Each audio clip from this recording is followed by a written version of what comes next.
서울의 밤하늘이 뚫린 듯 쏟아지는 폭우는 도심 전체를 집어삼킬 기세로 퍼붓고 있었고, 한국대학병원 응급실의 공기는 소독약 냄새와 빗물에 젖은 구급대원들의 땀 냄새가 뒤섞여 묘한 긴장감을 자아내고 있었다.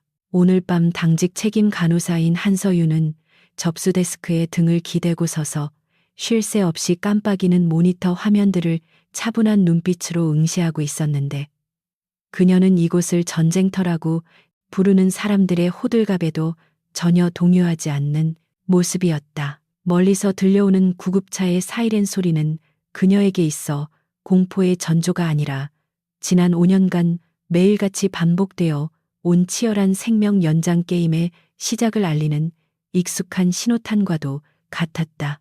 응급실의 자동문이 거칠게 열리며 차가운 비바람이 하얀 복도로 들이닥쳤고, 그 뒤를 이어 구급대원들이 피투성이가 된 환자를 실은 스트레처카를 밀며 맹렬한 속도로 달려 들어왔다. 바퀴가 바닥과 마찰하며 내는 날카로운 소음 사이로 구급대장의 다급한 외침이 새벽의 정적을 찢어놓았는데, 그는 30대 중반으로 추정되는 남성 환자가 교통사고로 인한 다발성 외상과 심각한 출혈 쇼크 상태라고 소리치며 즉각적인 소생술 준비를 요청했다. 서유는 마치 압축된 용수철이 튕겨나가듯 즉시 몸을 일으켜 환자에게 달려갔고, 하얀 라텍스 장갑을 낀 그녀의 손은 이미 최악의 상황을 대비하고 있었으며, 그녀의 시선은 핏물 위에서 사경을 헤매는 남자에게 고정되었다. 스트레처카 위에 누운 남자는 얼굴이 피와 진흙으로 뒤덮여 형체를 알아보기 힘들었음에도 불구하고 죽음의 문턱에 서 있는 사람이라고는 믿기지 않을 만큼 기이하고 압도적인 위압감을 풍기고 있었다. 최고급 실크로 제작된 것이 분명해 보이는 그의 흰 셔츠는 갈기갈기 찢겨 붉게 물들어 있었고, 그 사이로 드러난 탄탄한 흉곽은 고통스러운 호흡에 맞춰 힘겹게 오르내리고 있었다. 서유는 지체 없이 남자의 목동맥에 손을 대어 맥박을 확인했는데, 폭풍 앞에 촛불처럼 위태로운 생명의 끈을 감지하자마자 공포에 질려 서 있는 인턴들에게 혈액 2팩과 삽관 세트, 그리고 제세동기를 준비하라고 단호하게 명령했다. 두꺼운 안경을 쓴 내과 레지던트 김 선생은 펜라이트를 든 손을 떨며 남자의 복부에 난 깊은 상처를 보고는 핏기가 완전히 가신 얼굴로 뒷걸음질치며 횡설수설하기 시작했다. 그는 이 상처가 자동차 유리 파편에 의한 것이 아니라 마치 예리한 칼날에 의해 생긴 자상처럼 보인다며 경찰에 먼저 신고해야 하는 것이 아니냐고 물으며 치료를 주저했다. 서유는 겁에 질린 젊은 의사를 향해 차가운 눈빛을 쏘아붙이며 우리가 이곳에 있는 이유는 탐정 놀이를 하기 위해서가 아니라 사람을 살리기 위해서라고 일갈했고, 지금 당장 메스를 들지 않으면 환자의 사망 원인을 의사의 직무유기로 보고하겠다고 으름장을 놓았다. 서윤의 서슬퍼런 기세와 환자의 위급한 상태에 압도당한 김 선생은 그제야 정신을 차리고 서윤의 암묵적인 지휘 아래 기본적인 응급처치를 시작할 수 있었다. 서윤은 정밀한 기계처럼 움직이며 남자의 몸에 남은 값비싼 옷가지들을 거침없이 잘라내었고, 드러난 상처 부위를 소독하며 지혈을 시도했는데, 그녀의 손끝이 흉곽을 닦아내던 중 멈칫했다. 남자의 몸에는 지금 생긴 상처 외에도 이미 오래전에 아물어 하얗게 변한 총상과 칼자국들이 훈장처럼 새겨져 있었는데, 이는 그가 지금 겪고 있는 상황만큼이나 치열하고 험난한 과거를 살아왔음을 증명하는 명백한 증거였다. 그 순간 모니터에서 날카로운 경고음이 울려 퍼지며 심전도 그래프가 무심한 직선으로 바뀌었고, 환자의 심장이 멈추었음을 알리는 신호에 응급실 내부는 순식간에 얼어붙었다. 그러나 서유는 죽음의 신이 이 남자의 생명을 앗아가도록 내버려 둘 생각이 없었기에 즉시 침대 위로 올라가 온몸에 체중을 실어 흉부 압박을 시작했다. 그녀는 1mg의 에피네프린 투여를 지시하며 땀방울이 이마에 맺혀 떨어지는 와중에도 남자의 창백한 얼굴을 노려보며 제 당직 시간에는 절대 죽을 수 없다는 무언의 약속을 건네듯 쉼없이 심장을 압박했다. 3번의 심폐소생술 사이클과 2번의 강력한 전기 충격이 가해진 후 마침내 모니터에서 규칙적이지만 약한 심박음이 다시 들려오기 시작했고, 멈췄던 생명의 리듬이 돌아오자 의료진들은 안도의 한숨을 내쉬었다. 김 선생은 다리에 힘이 풀려 의자에 주저앉았지만 서유는 긴장의 끈을 놓지 않고 환자의 바이탈 사인을 다시 한번 철저하게 점검했다. 그녀는 복부의 출혈 부위를 능숙하게 압박 붕대로 감았는데, 그녀의 지혈 기술은 완벽에 가까워 중환자실로 이동하는 동안 더 이상의 출혈이 발생하지 않도록 견고하게 처치되어 있었다.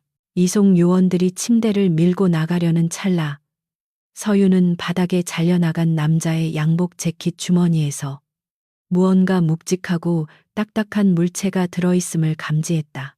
본능적인 직감이 위험을 경고했기에 그녀는 의료 폐기물을 정리하는 척하며 재빠르게 재킷을 집어들었고, 안주머니 깊숙한 곳에서 차가운 금속성 USB와 부드러운 악어가죽 지갑을 발견했다. 서유는 자신도 모르게 그 USB를 자신의 가운 주머니에 슬그머니 집어넣었는데, 그것은 단순한 호기심이 아니라 생사의 갈림길에서 보았던 남자의 강렬한 눈빛이 그녀의 무의식을 자극했기 때문일지도 몰랐다. 서유는 몰래 지갑을 열어보았지만 그 안에는 신분을 증명할 만한 그 어떤 신분증도 들어있지 않았고, 오직 흐릿해진 여성과 함께 찍은 작은 사진 한 장과 고액권 지폐 다발만이 들어있을 뿐이었다.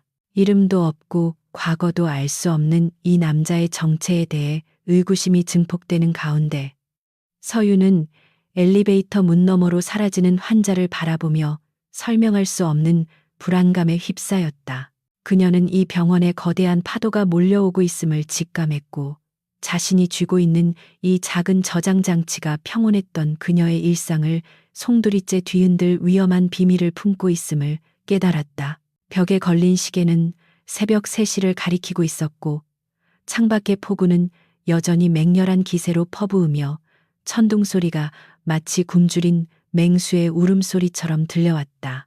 서유는 피비린내를 씻어내기 위해 잠시 복도로 나와 창가에 섰는데, 빗물에 젖은 유리창 너머 주차장 구석에 시동이 켜진 채 정차해 있는 검은색 세단 한 대를 발견했다. 차 창문이 반쯤 내려가 있었고, 그 틈 사이로 누군가의 날카로운 시선이 응급실 입구를 집요하게 감시하고 있다는 사실을 알아차린 순간 그녀의 등골이 오싹해졌다.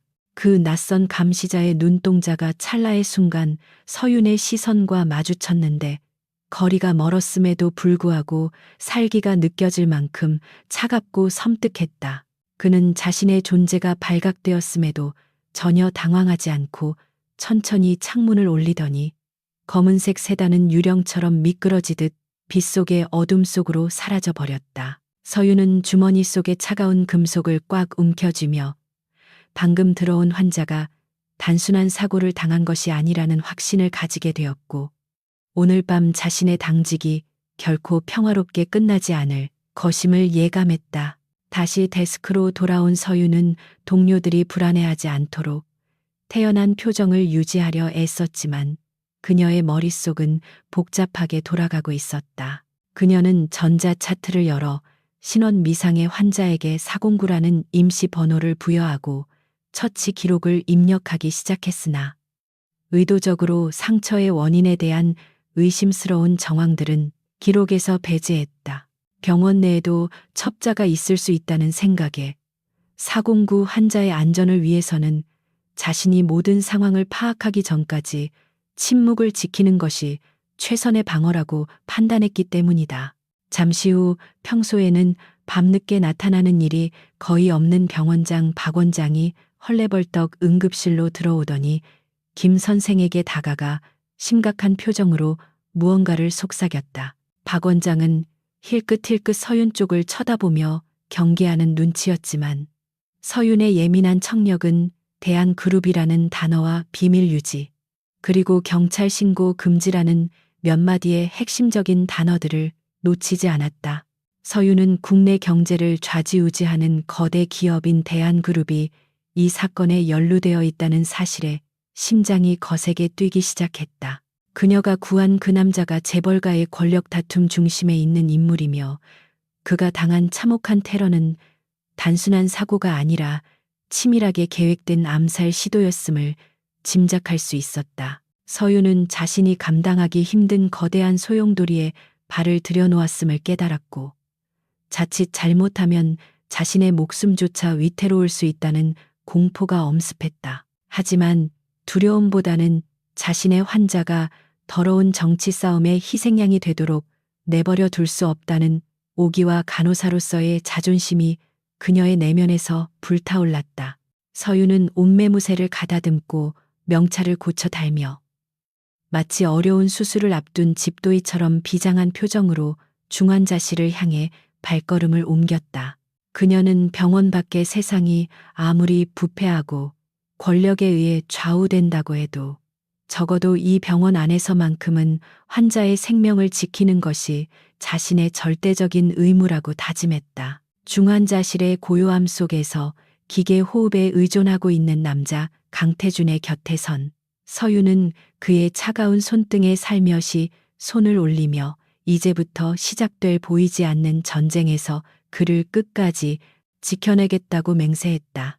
폭풍우가 휩쓸고 지나간 서울의 아침은 기이할 정도로 고요했고 밤새 울어대던 천둥 소리 대신 젖은 아스팔트 위를 달리는 차들의 소음만이 병원 창문을 두드리고 있었다. 한서유는 뜬 눈으로 밤을 지새웠음에도 불구하고 피로를 느낄 겨를이 없었는데 그것은 그녀의 혈관 속을 흐르는 아드레날린이 여전히 경고 신호를 보내고 있었기 때문이었다. 그녀는 중환자실 스테이션에 앉아 차트 정리를 마무리하고 있었지만 그녀의 신경은 온통 409 환자가 누워있는 격리실 쪽으로 곤두서 있었다. 병원 로비에서부터 시작된 웅성거림이 점차 커지더니 엘리베이터 문이 열리는 소리와 함께 무거운 구두굽 소리가 복도를 점령하기 시작했다. 검은 양복을 차려입은 사내 10여 명이 중환자실 입구로 들이닥쳤는데 그들은 환자의 보호자라기보다는 조직 폭력배나 경호원에 가까운 위압적인 분위기를 풍기고 있었다.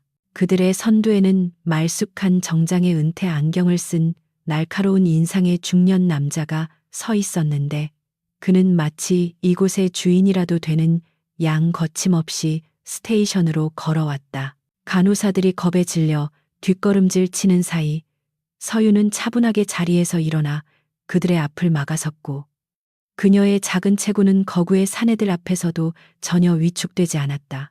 그녀는 침착하지만 단호한 목소리로 이곳은 면회 시간이 아니며 외부인의 출입이 엄격히 통제되는 구역이니 당장 나가달라고 요구했다. 은퇴 안경의 남자는 서윤의 경고를 비웃기라도 하듯 품에서 명함 한 장을 꺼내 데스크 위에 던지듯 올려놓았는데 거기에는 대한그룹 비서실장 조민석이라는 직함이 선명하게 박혀 있었다.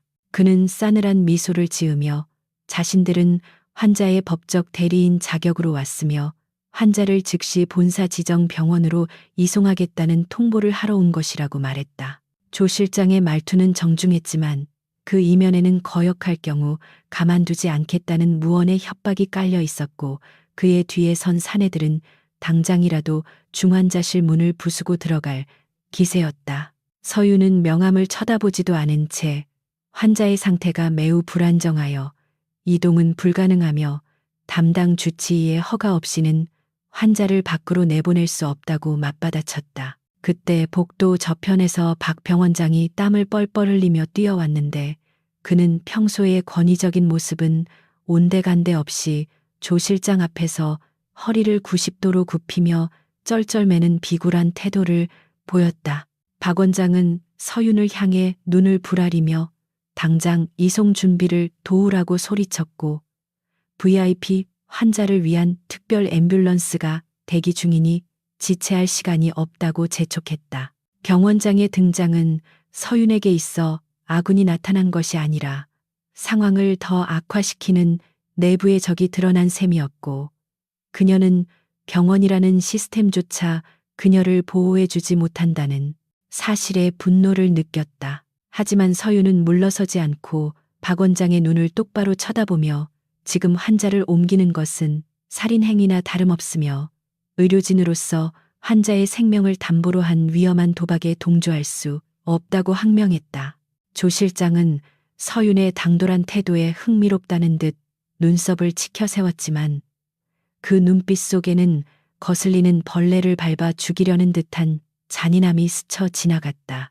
그는 천천히 서윤에게 다가와 나직한 목소리로 간호사 선생의 투철한 직업 정신은 높이 사지만 세상에는 의학적 판단보다 더 중요한 결정들이 존재한다고 속삭였다. 그는 서윤의 어깨를 툭툭 치며 주제넘게 나서지 말고 시키는 대로 하는 것이 본인의 신상에도 이로울 것이라는 노골적인 경고를 남겼다. 서윤은 그의 손길에 소름이 끼쳤지만 본능적으로 그가 환자를 데려가려는 목적이 치료가 아니라 입막음이나 제거일 가능성이 높다는 것을 직감했다.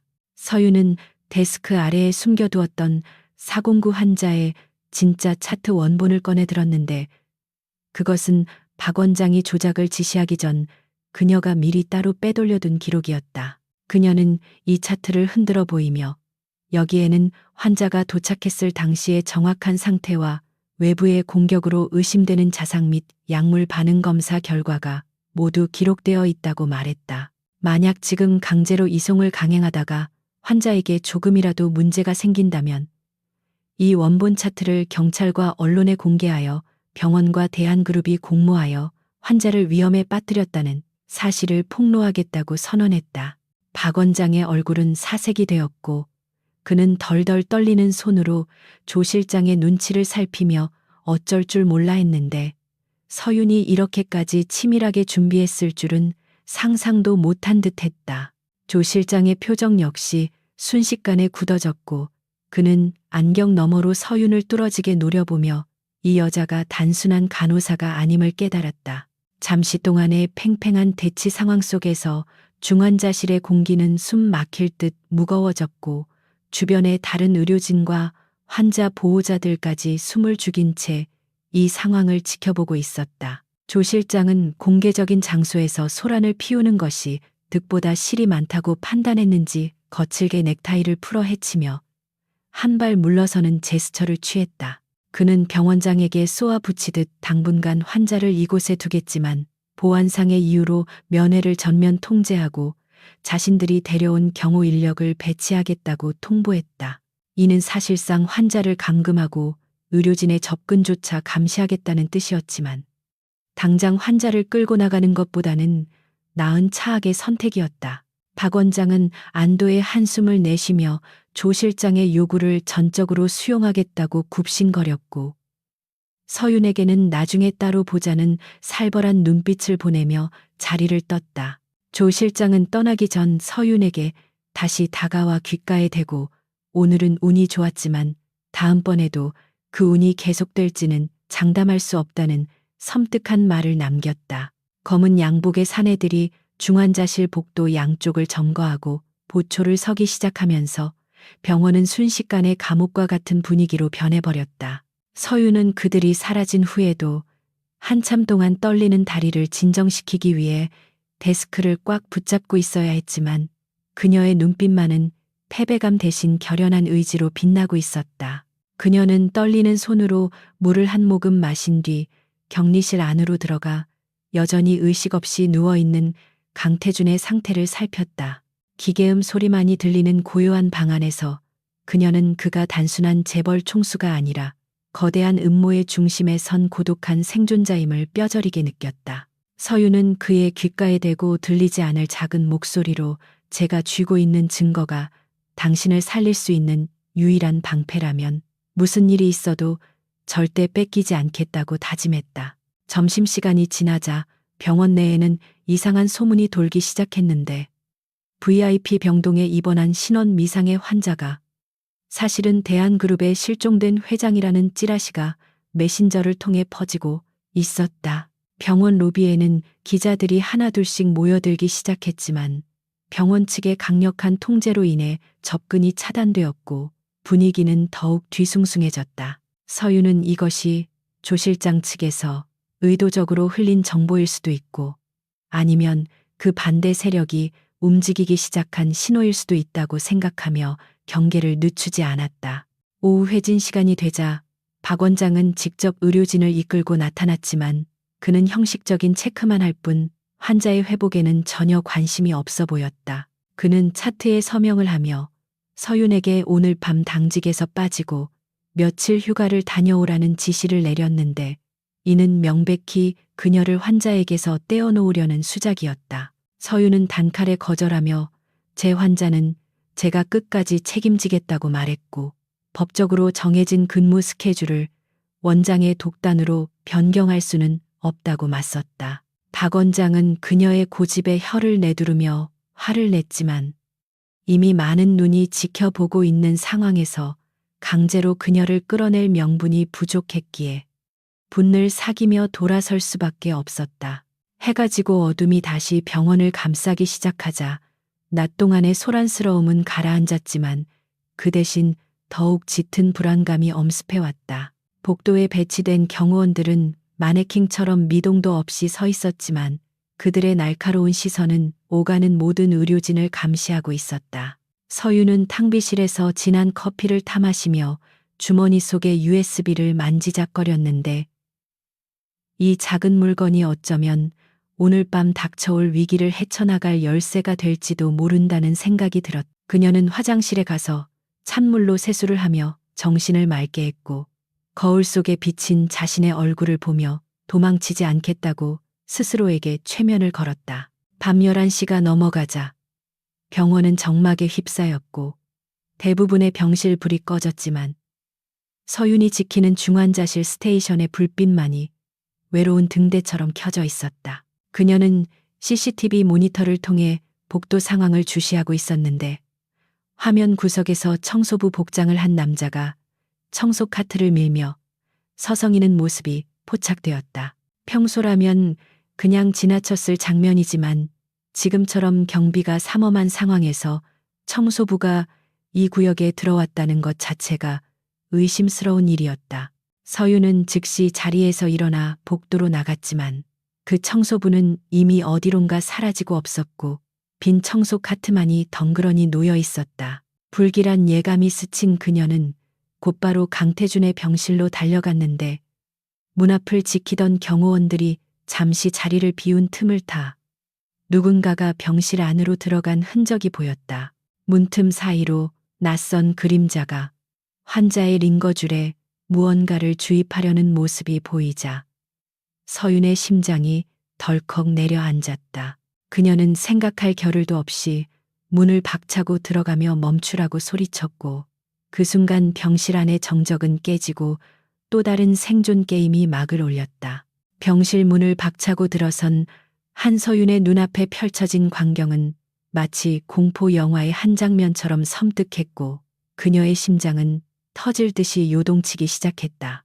희미한 비상등 불빛 아래 청소부 복장을 한 남자가 강태준의 링거줄에 정체불명의 투명한 액체가 담긴 주사기를 꽂으려 하고 있었고 그의 손놀림은 소름 끼칠 정도로 침착하고 능숙했다. 서윤은 본능적으로 그 액체가 고농도의 칼륨 용액이나 근육 이완제처럼 심정지를 유발하면서도 부검 시에는 흔적이 잘 남지 않는 치명적인 독극물일 것이라고 확신했다. 그녀는 생각할 겨를도 없이 소독용 트레이를 집어 남자에게 힘껏 던지며 고함을 질렀는데 쟁반이 바닥에 떨어지며 내는 요란한 금속성 소음이 적막했던 병실을 뒤흔들었다. 남자는 예상치 못한 방해에 흠칫 놀라 주사기를 쥔 손을 멈췄고 천천히 고개를 돌려 서윤을 바라보았는데 마스크 위로 드러난 그의 눈빛은 감정이라곤 찾아볼 수 없는 파충류의 그것처럼 차갑고 탁했다. 그는 당황하는 기색 없이 주사기를 쥔 채 서윤에게로 방향을 틀었는데 그 모습에서 뿜어져 나오는 살기는 그가 훈련받은 전문 킬러임을 짐작하게 했다.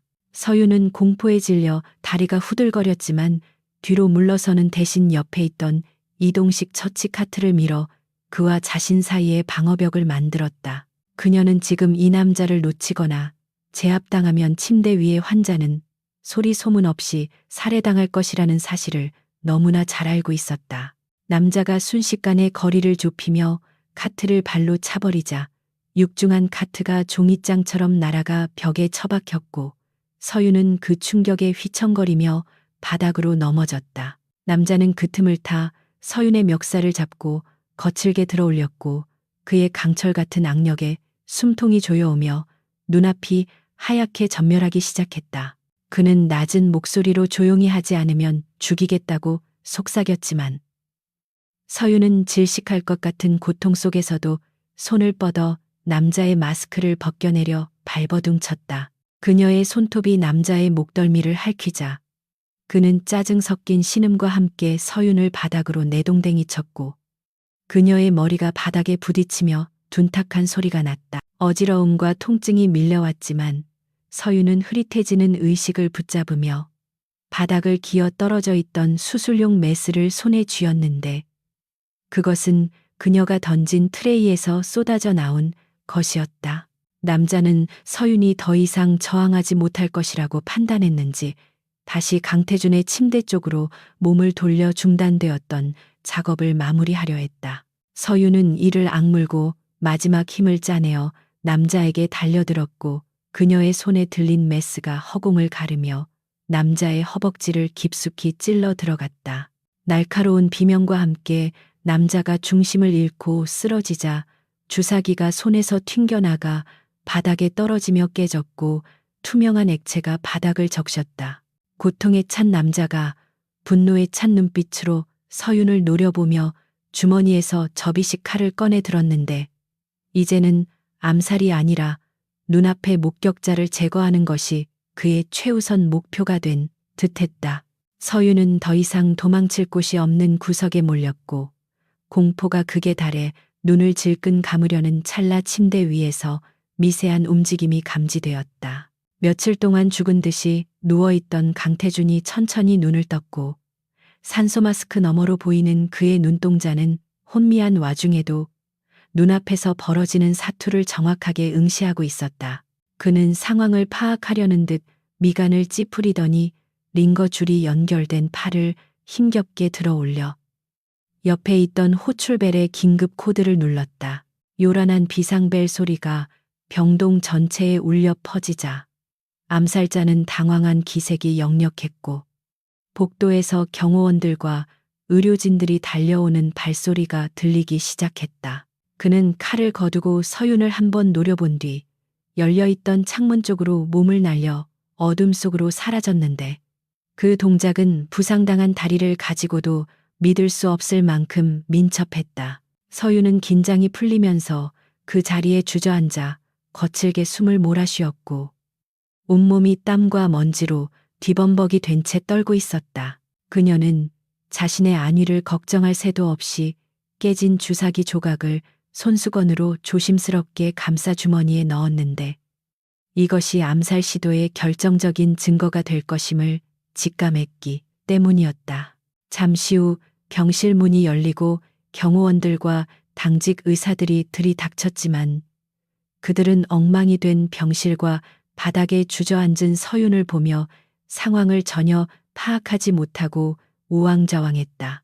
경호팀장은 열린 창문과 바닥의 핏자국을 보며 사색이 되었지만 서윤은 그들에게 암살자가 있었다는 사실을 곧이곧대로 말하는 대신 환자가 발작을 일으켜 진정시키려다 기구들이 넘어졌다고 둘러댔다.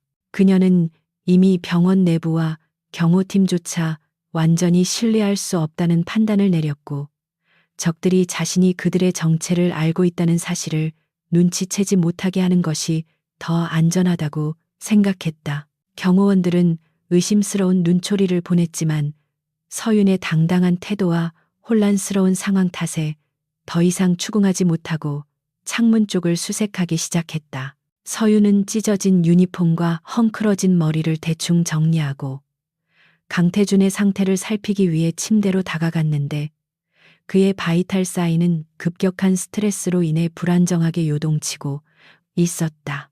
그녀는 떨리는 손으로 진정제를 투여하고 땀에 젖은 그의 이마를 닦아주었는데 그때 강태준의 손이 서윤의 손목을 강하게 움켜쥐었다.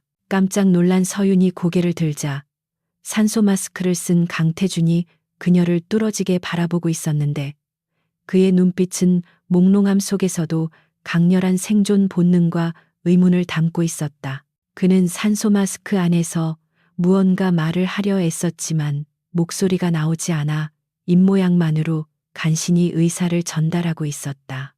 누구냐, 넌. 강태준의 입술이 희미하게 움직이며 만들어낸 단어는 짧았지만 그 무게감은 서윤의 가슴에 깊이 박혔다. 서윤은 그의 손을 맞잡으며 안심시키듯 부드러운 목소리로 저는 당신의 담당 간호사 한서윤입니다. 그리고 지금은 당신이 살아야만 하는 이유를 지키는 사람입니다라고 속삭였다.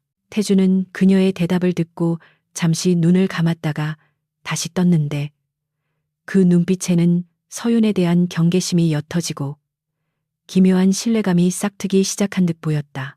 그는 서윤이 자신을 위해 목숨을 걸고 싸웠다는 사실을 흐릿한 의식 속에서도 분명히 목격했기 때문이었다. 경호원들이 병실 밖으로 나가고 의료진이 철수한 뒤 서윤은 다시 혼자가 되었지만 방금 전의 공포는 어느새 사라지고 냉철한 이성이 그 자리를 채우고 있었다. 그녀는 주머니 속에 깨진 주사기 조각을 만지작거리며 이 독극물의 성분을 분석하면 배우를 밝혀낼 단서를 찾을 수 있을 것이라고 생각했다. 하지만 병원 내 검사실에 의뢰하는 것은 위험천만한 일이었기에 그녀는 자신이 알고 있는 신뢰할 수 있는 외부의 사설 연구소에 몰래 의뢰해야겠다고 결심했다. 오늘 밤의 사건은 적들이 더 이상 기다리지 않고 직접적인 행동에 나섰음을 의미했고 이제 시간은 서윤과 태준의 편이 아니었다. 서윤은 태준의 침대 옆 보조 의자에 앉아 밤을 새우기로 작정했는데 그녀는 잠시라도 눈을 떼면 또다시 그림자 속에 괴물들이 나타날 것 같은 불안감을 떨칠 수 없었다. 그녀는 태준의 차트에 바이탈 체크 시간을 기록하며 펜 끝에 힘을 주어 눌렀었는데 그것은 단순한 기록이 아니라 이 환자를 반드시 살려내겠다는 그녀의 결의가 담긴 서명과도 같았다. 창밖에서는 여전히 비바람이 몰아치고 있었지만 병실 안은 폭풍의 눈처럼 고요했고 그 고요함 속에서 두 사람의 운명은 뗄 수 없는 끈으로 단단히 묶이고 있었다. 새벽이 다가오면서 태준의 상태는 조금씩 안정되어 갔고 그의 호흡도 규칙적으로 돌아왔지만 서윤은 피곤함에 지쳐 꾸벅꾸벅 졸면서도 그의 손목을 놓지 않았다. 태준은 잠결에 자신의 손을 잡고 있는 따뜻하고 작은 손의 온기를 느끼며 악몽 같았던 지난 며칠간의 기억 속에서 처음으로 평온함을 느꼈다. 그는 자신이 쓰러지던 날 빗속에서 보았던 차가운 아스팔트 바닥과 배신자들의 비릿한 웃음소리를 떠올리며 치을 떨었지만 이제 그 곁에는 자신을 지켜주는 작은 방패가 있다는 사실에 안도했다. 아침 햇살이 창틈으로 스며들 무렵 서윤은 잠에서 깨어났고 눈을 뜨자마자 습관처럼 모니터를 확인했는데 모든 수치가 정상 범위로 돌아온 것을 보고 안도의 한숨을 내쉬었다. 그녀는 기지개를 켜며 뻐근한 목을 풀다가 태준과 눈이 마주쳤는데 그는 이미 깨어 서윤을 지켜보고 있었던 듯 눈가에 옅은 미소를 띠고 있었다. 태준은 밤새 목이 많이 풀렸는지 갈라지는 목소리로 물리라고 작게 속삭였고 서윤은 재빨리 물컵에 빨대를 꽂아 그의 입가에 대어주었다. 물을 한 모금 마신 태준은 한층 맑아진 눈빛으로 서윤을 바라보며 고맙다. 살려줘서 라는 짧지만 진심 어린 인사를 건넸다. 서윤은 갑작스러운 감사 인사에 얼굴이 붉어졌지만 짐짓 태연한 척하며 간호사로서 당연히 해야 할 일을 했을 뿐이라고 대답하며 그의 이불을 정리해 주었다. 하지만 그녀의 가슴 한구석에서는 묘한 설렘과 함께 이 남자를 끝까지 지켜야 한다는 사명감이 더욱 뜨겁게 타올랐다. 그때 병실 문을 두드리는 소리가 들렸고 서윤은 경계태세를 취하며 문 쪽을 바라보았는데 문이 열리고 들어온 사람은 뜻밖에도 흉부외과 과장 최 교수였다. 그는 평소 서윤을 아끼던 스승 같은 존재였지만 오늘따라 그의 표정은 어둡고 무거워 보였고 서윤은 직감적으로 또 다른 시련이 다가오고 있음을 느꼈다.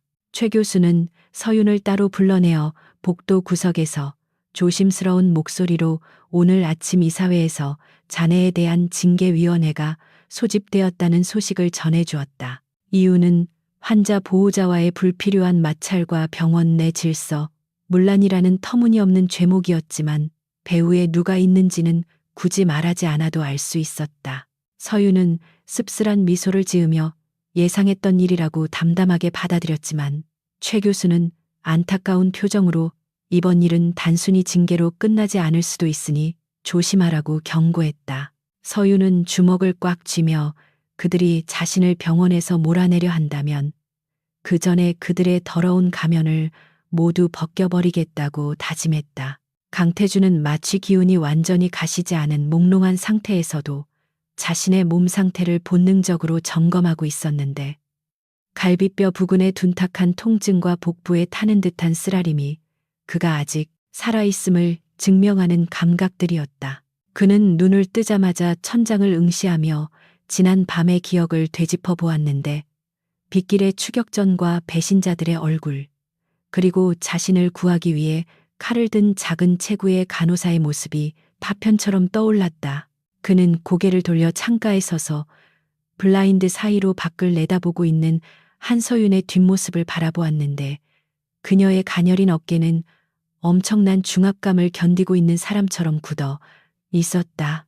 태주는 마른 침을 삼키며 입을 열려 했지만 목소리가 나오지 않아 헛기침을 했고 그 소리에 놀란 서윤이 즉시 몸을 돌려 그에게 다가왔다. 서윤은 능숙하게 침대 머리맡의 버튼을 조작하여 상체를 일으켜 주었고 물컵을 건네며 환자의 상태를 살폈는데 그녀의 눈 밑에는 짙은 다크서클이 내려앉아 있었지만 눈빛만은 여전히 맑고 단단했다. 태주는 물을 마신 뒤 잠긴 목소리로 자신의 이름과 신분을 정식으로 밝혔는데 대한민국 재계 서열 1위인 대한그룹의 회장이라는 타이틀이 주는 무게감은 이 좁은 병실 안에 공기를 순식간에 바꿔놓았다. 그는 자신이 단순한 사고를 당한 것이 아니라 그룹 내의 경영권 분쟁으로 인해 이복 형제이자 부회장인 최동욱 세력에게 암살당할 뻔했다고 털어놓았다. 서윤은 이미 짐작하고 있었던 사실이었지만 당사자의 입을 통해 직접 듣게 되자 자신이 발을 들인 세계의 냉혹함에 다시금 전율을 느꼈다. 태주는 씁쓸한 표정으로 지금 이 병원도 안전지대가 아니며 자신의 생사가 확인되는 순간 놈들은 수단과 방법을 가리지 않고 다시 킬러를 보낼 것이라고 경고했다. 그는 현재 자신의 비서실과 경호팀 내부에까지 배신자가 심어져 있어 누구도 믿을 수 없는 고립무원의 상태라며 절망적인 상황을 토로했다. 하지만 그의 눈빛은 절망보다는 분노로 타오르고 있었고 반드시 살아남아 배신자들을 응징하겠다는 강렬한 의지가 엿보였다. 태주는 서윤을 똑바로 응시하며 당신이 어젯밤 나를 살린 것은 우연이 아니라 운명일지도 모른다며 위험하지만 거절할 수 없는 제안을 하나 하겠다고 운을 떼었다. 그는 서윤에게 자신의 손과 발이 되어 외부와 연결해줄 메신저 역할을 해달라고 부탁했는데 그것은 단순히 심부름을 하는 차원이 아니라 목숨을 건 작전을 수행해야 하는 위험천만한 임무였다. 태주는 만약 이 일을 도와준다면 서윤이 평생 만져보지 못할 거액의 돈과 함께 그녀가 원하는 어떤 소원이라도 들어주겠다고 약속하며 재벌 회장다운 자신만만함을 보였다. 그러나 서윤은 그의 제안을 듣고 차가운 미소를 지으며 자신이 돈 때문에 환자의 생명을 구한 줄 아느냐고 반문했고 그녀의 자존심을 건드린 태주는 순간 당황한 기색을 보였다. 서윤은 돈이나 보상 따위는 필요 없으며 단지 내 환자가 병원 안에서 개죽음을 당하는 꼴을 볼 수 없기 때문에 돕는 것이라고 못 박았다. 태주는 서윤의 예상치 못한 반응에 흥미를 느끼며 자세를 고쳐 앉았는데 그는 지금까지 수많은 사람을 돈과 권력으로 부려왔지만 이토록 대담하고 원칙적인 사람은 처음 보았기 때문이었다.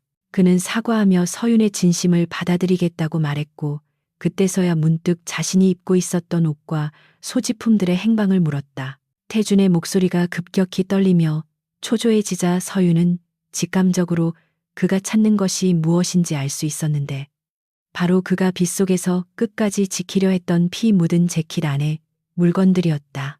태주는 그 재킷 안주머니에 그룹의 운명과 최동욱 부회장의 비자금 장부가 담긴 USB가 들어 있었다며 그것이 없으면 자신은 반격할 수 없다고 절박하게 외쳤다. 서유는 잠시 망설이다가 자신의 가운 주머니에서 티슈에 쌓인 은색 USB를 꺼내 보여주었는데 태준의 눈이 휘둥그레지며 안도와 놀라움이 뒤섞인 표정을 지었다. 그녀는 응급실에서 옷을 자를 때 발견했으며 누군가 찾고 있다는 직감이 들어 따로 보관해 두었다고 설명했는데 태주는 그녀의 기지와 판단력에 감탄을 금치 못했다.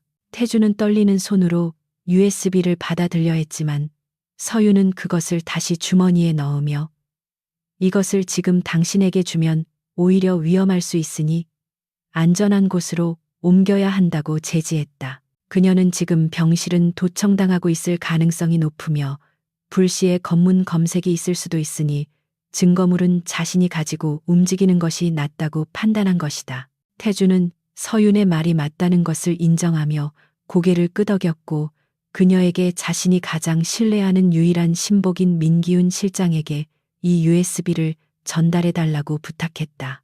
그는 민 실장과 접선하기 위한 비밀 암호와 장소를 알려주었는데 그것은 서울 시내의 한 오래된 서점 물품 보관함이었다. 태주는 자신의 지문인식이 필요한 스마트폰 대신 서윤의 폰을 빌려 특정 앱을 통해 민 실장에게 신호를 보냈고 곧이어 짧은 진동과 함께 접선 시간이 확정되었다. 서윤은 이제 더 이상 평범한 간호사가 아니라 거대 재벌 그룹의 운명을 쥔 비밀 요원이 된 기분이었고 심장이 터질 듯이 뛰기 시작했다. 작전 시간은 의료진의 교대 시간인 오후 2시로 정해졌는데 이때가 병원 로비와 복도가 가장 붐비는 시간이라 감시의 눈을 피하기 용이했기 때문이었다. 서윤은 평상복으로 갈아입고 USB를 생리대 파우치 속에 깊숙이 숨겼는데 이는 만약의 경우 가방 검사를 당하더라도 발각되지 않기 위한 치밀한 위장이었다. 그녀가 병실을 나서려 하자 태주는 그녀의 손목을 잡고 반드시 살아서 돌아오라고 말했는데 그 짧은 한마디에 담긴 진심이 서윤의 가슴을 울렸다. 서윤은 걱정 말라는 듯 씩씩하게 고개를 끄덕이고 문을 열었지만 문 밖에는 이미 조 실장이 심어놓은 감시견들이 늑대처럼 눈을 번뜩이며 서성이고 있었다. 복도로 나온 서윤은 최대한 자연스럽게 행동하려 노력하며 간호사 스테이션을 지나 엘리베이터 쪽으로 걸어갔지만 등 뒤에서 느껴지는 끈적한 시선은 떨칠 수가 없었다. 엘리베이터 앞에 섰을 때 검은 양복을 입은 사내 하나가 다가와 어디를 가느냐고 물으며 앞을 가로막았는데 그는 서윤의 눈을 피하지 않고 노골적으로 위협적인 분위기를 조성했다. 서윤은 침착하게 개인적인 용무로 잠시 외출하는 것이며 근무 시간 외에 사생활까지 보고할 의무는 없다고 쏘아붙였다. 사내는 무전기에 대고 무언가 웅얼거리더니 가방을 확인해 봐도 되겠냐고 물으며 서윤의 동의도 없이 그녀의 어깨에 메고 있던 가방으로 손을 뻗었다. 서윤은 반사적으로 몸을 피하며 이건 명백한 인권 침해이며 병원 내에서 직원에게 이런 식의 검문을 하는 것은 불법이라고 큰 소리로 항의하여 주변 사람들의 이목을 집중시켰다. 로비를 지나던 환자들과 보호자들이 웅성거리며 모여들자 사내는 난처한 표정을 지으며 슬그머니 손을 거두었고 서윤은 그 틈을 타 엘리베이터에 탑승했다. 문이 닫히는 순간 사내가 어딘가로 전화를 거는 모습이 보였는데 서윤은 그들이 자신을 미행할 것이라는 사실을 직감했다. 그녀는 1층 로비에 도착하자마자 인파 속에 섞여 빠르게 이동하며 병원 정문이 아닌 지하 주차장과 연결된 장례식장 통로를 이용해 빠져나갈 계획을 세웠다. 장례식장 통로는 평소 인적이 드물고 조명이 어두워 으스스한 분위기를 자아냈지만 지금 서윤에게는 추격자를 따돌릴 수 있는 최적의 도주 경로였다. 그녀는 미로처럼 얽힌 복도를 빠르게 지나며 뒤를 힐끔거렸는데 발자국 소리가 들리지 않는 것으로 보아 일단 따돌리는데 성공한 듯 보였다. 주차장 출구로 나온 서유는 택시를 잡기 위해 대로변으로 뛰었는데 빗줄기가 다시 굵어지기 시작하며 시야를 가렸다. 그녀는 지나가는 빈 택시를 간신히 잡아타고 기사에게 목적지를 말하지 않은 채 일단 출발해 달라고 외쳤는데 백미러를 통해 검은색 승합차가 병원 입구에서 튀어나오는 것이 보였다. 택시가 도심의 혼잡한 도로 위를 달리는 동안 서유는 수시로 뒤를 확인하며 미행 차량이 있는지 살폈는데 다행히 빗길 정체 덕분에 의심스러운 차량들은 보이지 않았다. 그녀는 기사에게 서점이 아닌 근처의 백화점으로 가달라고 목적지를 변경했는데 이는 만약에 있을지도 모를 미행을 교란시키기 위한 연막 작전이었다. 백화점에 도착한 서유는 화장실에 들러 입고 있던 옷 위에 미리 챙겨온 다른 색상의 카디건을 걸치고 모자를 눌러 쓰는 등 간단한 변장을 했다. 그리고는 직원용 통로를 통해 백화점 뒷문으로 빠져나와 지하철역으로 향했는데 그녀의 심장은 긴장감으로 인해 멈추지 않고 요동치고 있었다. 약속 장소인 오래된 서점은 도심 한복판의 골목길에 위치해 있었는데 비 오는 날씨 탓인지 거리는 한산했고 서점 안에는 낡은 책 냄새와 커피 향이 감돌고 있었다. 서유는 서점 구석에 있는 물품, 보관함 쪽으로 걸어가며 주변을 살폈는데 헌 책을 고르는 척하며 서 있는 중년 남자가 눈에 들어왔다. 그는 평범한 회사원 차림이었지만 날카로운 눈빛과 다부진 체격은 그가 일반인이 아님을 말해주고 있었고 서윤은 그가 바로 민기훈 실장임을 직감했다. 서윤이 보관함 303호 앞에서 멈춰서서 태준이 알려준 비밀번호를 누르려 할 때 남자가 조용히 그녀의 뒤로 다가왔다. 비 오는 날에는 역시 추리소설이 제격이죠. 남자가 암구우처럼 던진 말에 서윤은 태준이 미리 알려준 대답을 떠올리며 범인은 언제나 가장 가까운 곳에 있죠. 라고 답했다. 민 실장은 그제야 경계를 풀고 서윤에게 가볍게 목례를 하며 자신이 강 회장의 지시를 받고 온 사람임을 확인시켜 주었다. 서윤은 주머니에서 USB를 꺼내 그에게 건넸는데 그 순간 서점 입구에 종소리가 딸랑거리며 검은 우비를 입은 3명의 남자가 들어왔다. 민 실장의 표정이 순식간에 굳어졌고 그는 서윤을 자신의 등 뒤로 숨기며 낮은 목소리로 놈들이 냄새를 맡고 따라온 것 같으니 뒷문으로 도망치라고 속삭였다. 서윤은 공포에 질려 발이 떨어지지 않았지만 민 실장이 주머니에서 3단봉을 꺼내 펼치는 모습을 보며 이곳에 있으면 짐만 될 뿐이라는 사실을 깨달았다.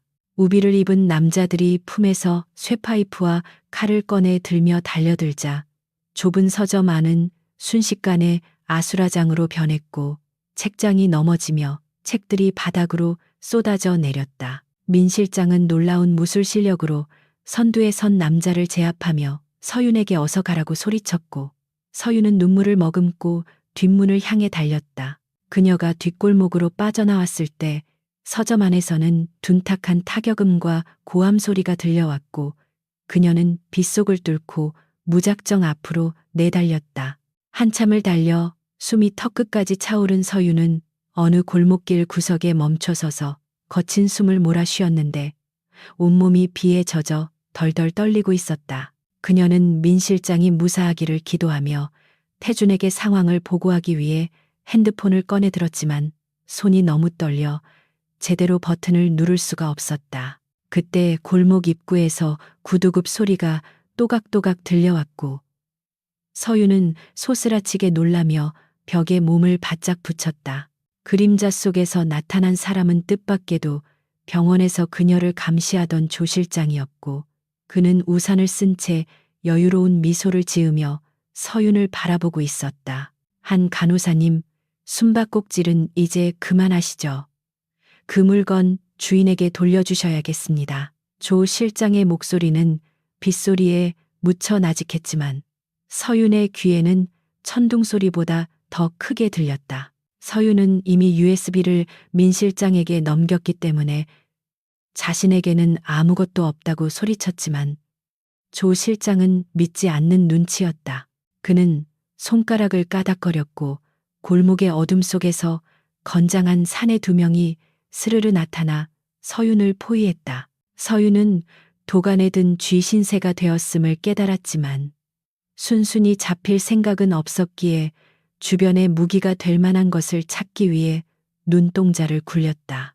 바닥에 깨진 벽돌 조각이 눈에 들어오자 서윤은 재빠르게 몸을 숙여 그것을 집어들고 사내들을 향해 휘두르며 다가오지 말라고 위협했다. 하지만 전문적인 훈련을 받은 그들에게 서윤의 저항은 어린아이의 투정처럼 보일 뿐이었고 그들은 비웃음을 흘리며 서서히 포위망을 좁혀왔다. 조 실장은 시계를 보며 시간이 없으니 신속하게 처리하라고 명령했고 사내 중 한 명이 서윤의 손목을 낚아채 벽돌을 떨어뜨리게 만든 뒤 그녀의 팔을 뒤로 꺾어 제압했다. 극심한 통증에 서윤은 비명을 질렀지만 빗소리에 묻혀 아무도 듣지 못했고 그녀는 강제로 검은색 세단 뒷좌석에 태워졌다. 차 안에서 서윤은 조 실장에게 당신들은 법도 두렵지 않으냐고 따져 물었지만 그는 법은 힘 있는 자가 만드는 것이라며 태연하게 대꾸했다. 차는 도심을 벗어나 외곽의 한적한 폐공장 지대로 향하고 있었고 서윤은 창밖의 풍경이 점점 낯설어지는 것을 보며 극도의 공포감을 느꼈다. 하지만 그녀는 마음속으로 태준과의 약속을 되새기며 아직 끝난 것이 아니라고 민 실장이 USB를 가지고 탈출했다면 희망은 있다고 스스로를 다독였다. 그녀는 잡혀가는 와중에도 자신이 끌려가는 경로와 주변 지형지물을 머릿속에 필사적으로 기억하려 애썼는데 이는 그녀가 가진 유일한 무기가 바로 꺾이지 않는 정신력이었기 때문이었다.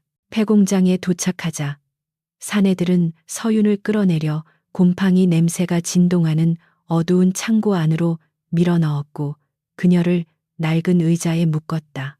조 실장은 의자 하나를 가져와 서윤의 맞은편에 앉으며 이제부터 진실 게임을 시작해 보자고 말했는데 그의 손에는 전기 충격기가 들려 있었다. 그는 파란 불꽃을 튀기며 USB를 누구에게 넘겼는지 그리고 복사본은 없는지 추궁하기 시작했다. 서윤은 공포에 질려 입술이 파랗게 질렸지만 태준을 배신할 수는 없었기에 입을 꾹 다물고 그를 노려보았다. 폐공장의 낡은 철문이 끼익 소리를 내며 닫히자 외부와 단절된 공간에는 숨막히는 정적과 함께 곰팡이 섞인 습한 공기만이 감돌고 있었다. 한서윤은 의자에 단단히 묶인 채 손목을 파고드는 거친 밧줄의 고통을 느끼며 정신을 차리려 애썼지만 머리에 가해진 충격으로 인해 시야가 간헐적으로 흐려졌다. 그녀의 앞에는 조민석 실장이 전기 충격기를 손안에서 장난감처럼 돌리며 서 있었는데 파란 불꽃이 튈 때마다 발생하는 소음은 그녀의 공포심을 극대화시키려는 계산된 심리적 고문 장치였다. 조 실장은 서윤의 공포에 질린 표정을 즐기듯 천천히 다가와 차가운 금속성 기계를 그녀의 턱끝에 가져다 대며 마지막 기회를 줄 테니 USB의 복사본이 어디 있는지 말하라고 나직하게 속삭였다. 서윤은 공포로 인해 심장이 터질 듯이 뛰었지만 간호사로서 수많은 위급 상황을 겪으며 단련된 강인한 정신력으로 패닉 상태에 빠지는 것을 필사적으로 막아내고 있었다. 그녀는 떨리는 목소리를 애써 감추며 복사본 같은 건 없으며 원본은 이미 당신들이 손 쓸 수 없는 곳으로 넘어갔다고 단호하게 대답했다. 조 실장은 그녀의 대답이 마음에 들지 않는다는 듯 미간을 찌푸리며 한숨을 내쉬었고 서윤의 뺨을 가볍게 톡톡 치며 여자의 몸으로 이 험한 꼴을 당하고 싶지 않으면 거짓말은 하지 않는 게 좋다고 위협했다. 그의 뒤에 서 있던 건장한 사내들은 낄낄거리며 비릿한 웃음을 흘렸는데 그들의 눈빛은 마치 먹잇감을 앞에 둔 하이에나처럼 탐욕스럽고 잔인해 보였다. 시간이 지날수록 공장 내부의 기온은 떨어졌고 빗물에 젖은 옷 때문에 서윤의 몸은 사시나무 떨듯 떨리기 시작했지만 그녀의 눈빛만은 결코 굴복하지 않겠다는 의지로 타올랐다. 그녀는 조 실장의 눈을 똑바로 응시하며 당신이 아무리 충성해봤자 최동욱 부회장에게는 쓰고 버려질 사냥개일 뿐이며 결국에는 당신도 토사구팽 당할 것이라고 도발했다. 서윤의 날카로운 지적은 조 실장의 가장 아픈 부분을 건드렸는지 그의 표정이 순식간에 일그러지며 평정심이 무너져 내리는 것이 보였다. 그는 분노를 참지 못하고 의자를 발로 차며 소리를 질렀는데 서윤은 그 찰나의 순간을 놓치지 않고 주변 지형지물을 훑으며 탈출구를 모색하기 시작했다. 서윤이 묶여있는 의자는 낡은 나무 의자였고 바닥은 공장 철거 과정에서 남겨진 날카로운 쇠붙이와 유리 조각들이 널려있는 거친 시멘트 바닥이었다. 그녀는 조 실장이 부하들에게 무언가 지시를 내리며 등을 돌린 사이 묶인 손을 뒤로 하여 의자 등받이에 헐거워진 못을 찾아내려 애썼다. 손가락 끝에 닿는 녹슨 못의 감촉이 느껴지자 그녀는 희망을 발견한 듯 고통을 참으며 밧줄을 그 못에 대고 조금씩 비비기 시작했다. 손목이 까져 피가 흐르는 쓰라림이 밀려왔지만 그녀는 이 작은 통증이 자신을 살릴 유일한 열쇠라는 것을 알기에 이를 악물고 계속해서 손을 움직였다. 한편 도심의 안전가옥으로 피신한 민기훈 실장은 피투성이가 된 채 헐떡거리는 숨을 고르며 떨리는 손으로 강태준에게 전화를 걸어 상황을 보고했다. 수화기 너머로 들려오는 강태준의 목소리는 분노로 인해 차갑게 가라앉아 있었지만 그 속에는 서윤의 안위를 걱정하는 절박함이 묻어났다. 민 실장은 서윤이 자신을 살리기 위해 미끼가 되어 잡혀갔다는 사실을 전하며 죄책감에 고개를 들지 못했지만 태준은 자책할 시간이 없으니 당장 가용한 모든 인력을 동원해 그녀를 찾아내라고 명령했다. 태준은 서윤의 핸드폰에 미리 설치해 두었던 위치 추적 앱의 아이디와 비밀번호를 알려주며 이것이 마지막 희망이라고 덧붙였다. 민 실장은 태준이 알려준 정보를 통해 위치 추적을 시도했고 지도상의 붉은 점이 서울 외곽의 폐공장 지대를 가리키고 있음을 확인하자마자 즉시 경호팀을 소집했다. 그는 서윤이 자신을 희생하면서까지 지켜낸 USB를 품에 안고 그녀가 무사하기만을 기도하며 방탄조끼를 착용하고 무기를 점검했다. 빗줄기가 더욱 거세지는 가운데 검은색 벤 차량 여러 대가 물보라를 일으키며 도로를 질주하기 시작했고 그들의 목적지는 단 하나 서윤이 갇혀있는 지옥 같은 폐공장이었다. 차 안에서 민 실장은 무전기를 통해 대원들에게 적들은 무장하고 있을 가능성이 높으니 진입 시 사살도 불사하라는 강경한 지침을 내렸다. 폐공장 안에서는 조 실장의 인내심이 바닥을 드러내고 있었고 그는 서윤의 의지를 꺾기 위해 더 잔인한 방법을 동원하기로 마음먹은 듯했다. 그는 부하에게 물이 담긴 양동이를 가져오라고 지시했고 서윤은 전기 충격기와 물이 만났을 때 어떤 끔찍한 고통이 따를지 짐작하고는 등골이 오싹해졌다. 하지만 그녀는 밧줄이 거의 다 끊어려 한다는 것을 감지하고 마지막 순간까지 포커페이스를 유지하며 시간을 끌기 위해 말을 걸었다.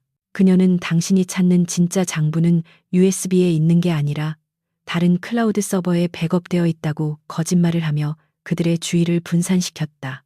조 실장은 서윤의 말에 귀가 솔깃해져 다가오며 서버의 접속 코드를 대라고 다그쳤고 그 순간 서윤의 손목을 옥죄던 밧줄이 툭 하고 끊어지는 소리가 미세하게 들렸다. 서윤은 즉시 행동에 옮기는 대신 완벽한 타이밍을 노리며 여전히 묶여있는 척 연기를 계속했고 조 실장이 방심하여 그녀의 귓가에 얼굴을 들이미는 순간을 기다렸다. 조 실장이 코드를 말하지 않으면 이 물을 붓겠다고 협박하며 몸을 숙이자 서윤은 묶이지 않은 손으로 바닥에 있던 흙과 유리가루 한 줌을 집어 그의 눈을 향해 힘껏 뿌렸다. 조 실장은 외마디 비명을 지르며 눈을 감싸 쥐고 뒤로 물러났고 서윤은 그 틈을 타 의자를 박차고 일어나며 전력으로 달리기 시작했다.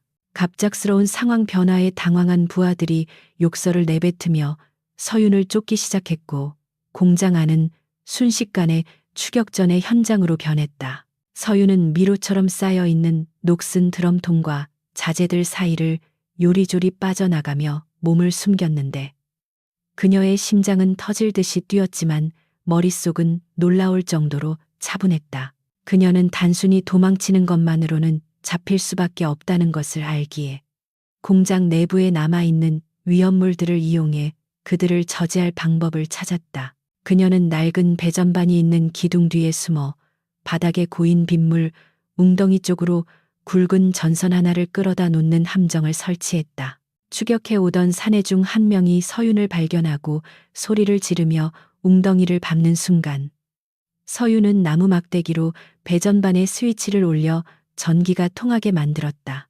퍽 하는 소리와 함께 스파크가 튀며 사내는 감전되어 비명을 지르며 쓰러졌고 뒤따라오던 다른 놈들은 겁에 질려 멈칫했다. 서윤은 그 틈을 타이층 난간으로 향하는 계단을 향해 뛰었지만 눈을 씻고 회복한 조 실장이 권총을 꺼내 들고 그녀의 뒤를 쫓아오고 있었다. 탕하는 총소리가 공장 안에 울려 퍼졌고 총알이 서윤의 발치에 튀며 콘크리트 파편이 흩날리자 그녀는 비명을 삼키며 더욱 속도를 높였다.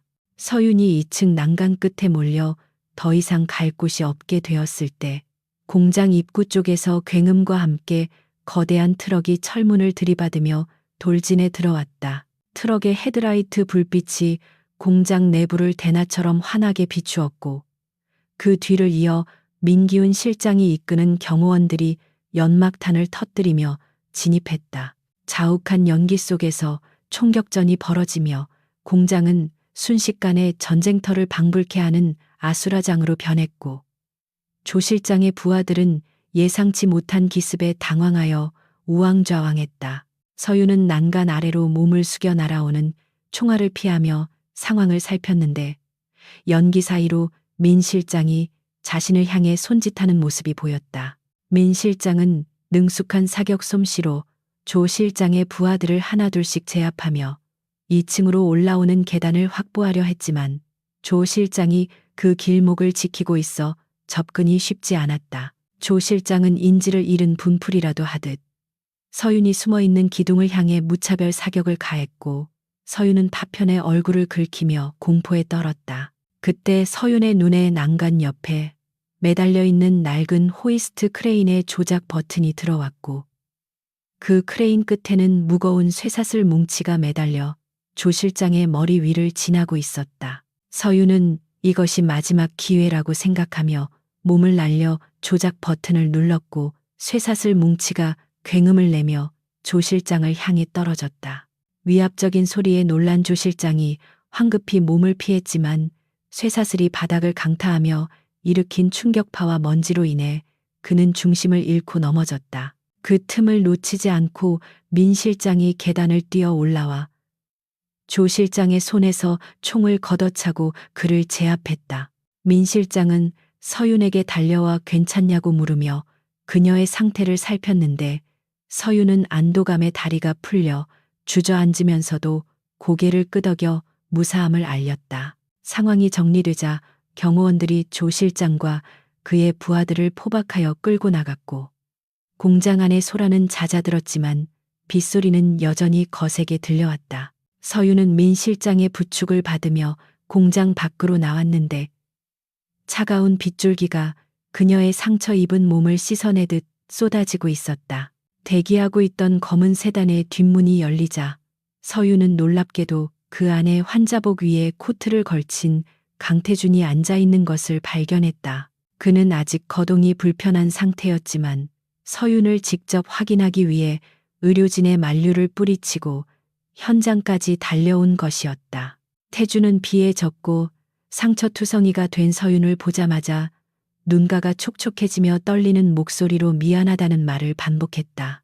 서윤은 태준의 옆자리에 앉아 담요를 덮으며 따뜻한 온기를 느끼자 그제야 긴장이 풀리며 참았던 눈물이 터져 나왔다. 태준은 조심스럽게 서윤의 어깨를 감싸 안아주었고 두 사람은 빗소리로 가득 찬 차 안에서 말없이 서로의 체온을 나누며 생존의 기쁨을 만끽했다. 태준은 민 실장에게 즉시 병원으로 돌아가 서윤을 치료하고 보안이 완벽한 안전 가옥으로 이동할 준비를 하라고 지시했다. 차가 출발하며 폐공장이 뒤로 멀어지자 서윤은 창밖을 바라보며 오늘 밤 자신이 겪은 일이 단순한 악몽이 아니라 앞으로 펼쳐질 더 거대한 전쟁의 서막임을 직감했다. 병원으로 돌아가는 차 안에서 태주는 서윤에게 이제 당신은 단순한 목격자가 아니라 내 사람이라며 끝까지 책임지고 지켜주겠다고 맹세했다. 서윤은 그의 눈을 바라보며 이제는 자신이 원해서가 아니라 운명이 자신을 이 길로 이끌었음을 받아들였고 태준과 함께라면 어떤 위험도 감수할 준비가 되어 있었다. 그녀는 주머니 속에 몰래 챙겨두었던 공장 바닥에서 주운 조 실장의 핸드폰을 꺼내 태준에게 건넸는데 거기에는 최동욱 부회장과의 통화 기록과 문자 메시지가 고스란히 남아있을 것이었다. 태준은 서윤의 치밀함에 다시 한번 놀라며 이 핸드폰이 반격의 결정적인 증거가 될 것이라고 확신했다. 새벽이 밝아오면서 비는 그쳤지만 도시는 여전히 젖어 있었고 태준과 서윤을 태운 차는 젖은 도로를 미끄러지듯 달려 병원 비밀 통로로 들어섰다. 태준은 곧바로 긴급 이사회를 소집할 계획을 세우며 서윤에게 잠시 휴식을 취하라고 했지만 서윤은 고개를 저으며 당신 옆에 있겠다고 고집을 피웠다. 그녀는 이제 태준이 잠시라도 시야에서 사라지면 불안해서 견딜 수 없는 상태가 되었고 태준 역시 그녀를 떼어놓을 생각이 없었다. 두 사람은 서로에게 유일한 안식처이자 가장 강력한 무기가 되어가고 있었고 이제 그들의 칼끝은 거대한 악의 축인 최동욱 부회장을 향하고 있었다. 대한그룹 본사 대강당은 긴급 주주총회에 참석하기 위해 몰려든 수많은 취재진과 주주들로 인해 발 디딜 틈 없이 붐비고 있었고 그 열기는 마치 폭풍 전야의 고요함처럼 팽팽한 긴장감을 자아내고 있었다. 단상 중앙에는 최동욱 부회장이 승자의 여유를 만끽하듯 오만한 미소를 띠고 앉아 있었는데 그는 오늘이 바로 자신이 강태준을 밀어내고 그룹의 새로운 주인으로 등극하는 역사적인 날이 될 것이라고 확신하고 있었다. 그는 마이크를 잡고 침통한 표정을 연기하며 강 회장의 건강 악화와 경영 공백에 대한 우려를 표명했지만 그 이면에는 자신의 야욕을 정당화하려는 교활한 계산이 깔려 있었다. 대형 스크린에는 강태준의 조작된 진단서와 함께 그가 식물인간 상태나 다름없다는 허위 의료 기록이 띄워져 있었고 주주들은 술렁이며 불안감을 감추지 못했다. 최동욱은 분위기가 무르익었다고 판단하고 주주들에게 자신을 신임 회장으로 추대하는 안건에 대해 표결을 진행하려 했고 그의 추종 세력인 이사들은 미리 약속된 각본대로 박수를 치며 분위기를 선동하고 있었다. 바로 그 순간 굳게 닫혀있던 대강당의 육중한 문이 굉음을 내며 열렸고 수백 개의 카메라 플래시가 일제히 터지며 장내는 순식간에 아수라장으로 변했다. 문 앞에는 휠체어에 앉은 강태준이 창백하지만 서슬퍼런 눈빛으로 단상을 응시하고 있었고 그 뒤에는 하얀 간호사 복장을 한 한서윤이 휠체어 손잡이를 굳게 잡고 비장한 표정으로 서 있었다. 강태준의 등장은 죽은 줄 알았던 왕의 귀환을 알리는 충격적인 반전이었고 최동욱의 얼굴은 사색이 되어 굳어버렸다. 강태준은 마이크 없이도 울림이 있는 낮은 목소리로 내 장례식 준비는 조금 더 미뤄야 할 것 같습니다. 부회장님이라고 일갈했고 그의 한마디에 좌중은 물을 끼얹은 듯 조용해졌다. 서윤은 떨리는 손을 감추며 휠체어를 밀고 당당하게 레드카펫이 깔린 통로를 가로질러 단상 앞으로 나아갔는데 그녀의 심장은 터질 듯이 뛰었지만 태준의 지시대로 흔들림 없는 모습을 보여주려 애썼다. 경호원들이 그들을 막으려 했지만 뒤따라 들어온 민기훈 실장과 그의 요원들이 전광석화처럼 그들을 제압하며 길을 터주었고 태준은 거침없이 단상 위에 올랐다. 최동욱은 당황하여 말을 더듬으며 이게 무슨 행패입니까? 강 회장은 지금 정상적인 판단이 불가능한 상태입니다. 라고 소리쳤지만 그의 목소리는 이미 공포에 질려 있었다. 최동욱은 즉시 스크린에 띄워진 조작된 진단서를 가리키며 강 회장이 심각한 뇌 손상으로 인해 인지 능력을 상실했으며 지금 하는 말과 행동은 모두 누군가의 조종을 받고 있는 것이라고 주장하며 여론을 호도하려 했다. 그는 서윤을 손가락질하며 저 정체불명의 여자가 강 회장을 약물로 조종하고 있을지도 모릅니다. 보안팀, 당장 저들을 끌어내 라고 악을 썼다. 하지만 서윤은 조금도 물러서지 않고 마이크 앞으로 다가와 또렷한 목소리로 저는 강태준 회장님의 담당 간호사 한서윤입니다. 그리고 저 화면에 있는 진단서는 모두 조작된 거짓입니다. 라고 폭로했다. 그녀의 당당한 태도에 웅성거림은 더욱 커졌고 기자들은 특종을 잡기 위해 셔터를 미친 듯이 눌러댔다. 서윤은 품에서 자신이 병원에서 몰래 빼돌렸던 원본 차트와 외부 분석 기관에서 받은 독극물 검사 결과지를 꺼내 들어 보이며 강 회장님은 뇌 손상이 아니라 과다출혈과 약물 중독으로 인한 쇼크 상태였으며 이는 누군가가 고의로 투여한 신경 독소 때문이었습니다. 라고 설명했다. 그녀는 전문적인 의학 지식을 바탕으로 최동욱 측이 제시한 자료의 허점을 조목조목 반박했고 그녀의 논리 정연한 설명은 장내의 분위기를 완전히 반전시켰다. 최동욱은 식은땀을 흘리며 그건 날조된 거야. 일개 간호사의 말을 누가 믿겠나 라고 발악했지만 이미 주주들의 눈빛은 의심으로 가득 차 그를 향하고 있었다. 그때 강태준이 서윤의 손을 잡으며 그녀를 안심시키고는 주머니에서 조민석 실장에게서 압수한 핸드폰을 꺼내 마이크에 연결했다. 제 말이 조작되었다고 생각하신다면 부회장님이 가장 신뢰하는 조 실장의 목소리는 어떻게 설명하시겠습니까? 라는 말과 함께 녹음 파일이 재생되었다. 스피커를 통해 흘러나온 것은 강태준을 확실히 처리해 병원에서 쥐도 새도 모르게 죽여버려. 뒤처리는 내가 책임질 테니까 라고 지시하는 최동욱의 적나라한 육성이었다.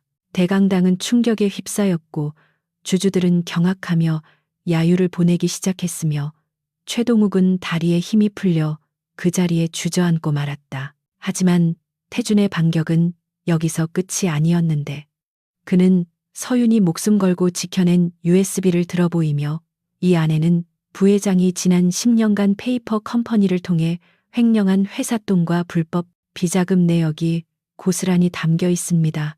라고 선언했다. 스크린의 화면이 바뀌며 복잡한 자금 흐름도와 장부 내역이 띄워지자 최동욱의 범죄 행각은 만천하에 드러나게 되었고 그는 이제 회장직은커녕 감옥행을 피할 수 없는 처지가 되었다. 최동욱은 이성을 잃고 아니야. 이건 함정이야. 저놈이 나를 음해하려고 꾸민 짓이야. 라고 고래고래 소리를 질렀지만 그의 비명은 처절한 패배자의 단말마처럼 들릴 뿐이었다. 곧이어 사이렌 소리와 함께 경찰 특공대가 들이닥쳤고 그들은 횡령 및 살인 교사 혐의로 최동욱과 그에 동조했던 이사들을 현장에서 긴급 체포했다. 수갑이 채워져 끌려나가는 최동욱은 끝까지 태준을 노려보며 저주를 퍼부었지만 태준은 차가운 눈빛으로 그를 내려다보며 당신의 탐욕이 당신을 파멸시킨 거야. 형님이라고 작게 읊조렸다. 모든 상황이 정리되자 태준은 다시 마이크를 잡고 혼란에 빠진 주주들과 임직원들에게 머리 숙여 사과하며 이번 사태에 대한 책임을 통감하고 그룹의 투명성을 강화하기 위한 대대적인 개혁을 약속했다. 태준의 진심 어린 사과와 카리스마 넘치는 리더십에 주주들은 기립 박수를 보냈고 강당은 환호성과 격려의 목소리로 가득 찼다. 태준은 휠체어를 돌려 서윤을 바라보았는데 화려한 조명과 플래시 세례 속에서도 그의 눈에는 오직 서윤만이 보였다. 그는 수많은 사람 앞에서 그리고 오늘 제가 이 자리에 설 수 있었던 것은 제 생명의 은인이자 불의에 맞서 싸워준 이 용감한 간호사 덕분입니다. 라고 공개적으로 감사를 표했다. 서윤은 갑작스러운 주목에 얼굴이 붉어졌지만 태준의 눈빛에서 느껴지는 깊은 신뢰와 애정에 가슴이 벅차오름을 느꼈다. 주주총회가 성공적으로 끝나고 태준과 서윤은 경호원들의 호의를 받으며 대기실로 이동했는데 긴장이 풀린 탓인지 두 사람 모두 지친 기색이 역력했다. 태준은 휠체어에서 일어나려다 비틀거렸고 서윤이 급히 그를 부축했는데 두 사람의 거리가 가까워지며 서로의 숨결이 닿을 듯한 묘한 기류가 흘렀다. 태준은 서윤의 손을 꼭 잡으며 당신이 없었다면 나는 오늘 이 자리에 없었을 겁니다. 내 모든 것을 걸고 당신을 지키겠다는 약속, 이제부터 시작입니다라고 고백했다. 서윤은 그의 진지한 눈빛을 피하지 않고 마주보며 회장님은 이제 환자가 아니라 제 파트너이시니까요. 건강관리 잘하셔야 저를 지키실 수 있을 거예요. 라고 농담 섞인 대답으로 분위기를 부드럽게 만들었다. 그날 저녁 뉴스는 온통 대한그룹의 경영권 분쟁과 최동욱 부회장의 구속 소식으로 도배되었고 휠체어를 타고 등장한 강태준과 그를 보좌한 미스터리한 간호사에 대한 관심이 폭발했다. 서윤은 병원 휴게실 TV에서 자신의 모습이 모자이크 처리되어 나오는 것을 보며 씁쓸한 미소를 지었지만 한편으로는 거대한 악을 물리쳤다는 성취감에 뿌듯함을 느꼈다. 병원 측은 서윤에 대한 징계를 즉각 철회하고 그녀를 영웅으로 대우하기 시작했지만 서윤에게 그런 세속적인 평가는 중요하지 않았다. 그녀에게 중요한 것은 자신이 옳다고 믿는 일을 해냈다는 사실과 그 과정에서 얻게 된 소중한 인연, 바로 강태준이라는 사람 그 자체였다. 며칠 후 태준은 병원을 찾아와 서윤에게 퇴원 수속을 밟겠다고 말하며 자신과 함께 더 넓은 세상으로 나가자고 제안했다. 그는 서윤에게 병원 재단 이사직이나 그룹 내 의료사업 본부장 자리를 제안하며 그녀의 능력을 더 크게 펼칠 수 있는 기회를 주고 싶어 했다. 하지만 서윤은 정중하게 거절하며 저는 환자 곁에 있을 때 가장 저답고 행복합니다. 회장님의 자리에서 세상을 바꿔주세요. 저는 이곳에서 한 사람의 생명이라도 더 구하겠습니다. 라고 말했다. 태준은 그녀의 확고한 신념에 다시 한번 감동하며 그녀의 뜻을 존중하기로 했지만 그녀를 놓아줄 생각은 추호도 없었다. 태준은 서윤을 위해 병원의 최신식 의료 장비와 시설을 전폭적으로 지원하고 낙후된 응급의료 시스템을 개선하는 대규모 프로젝트를 시작했다.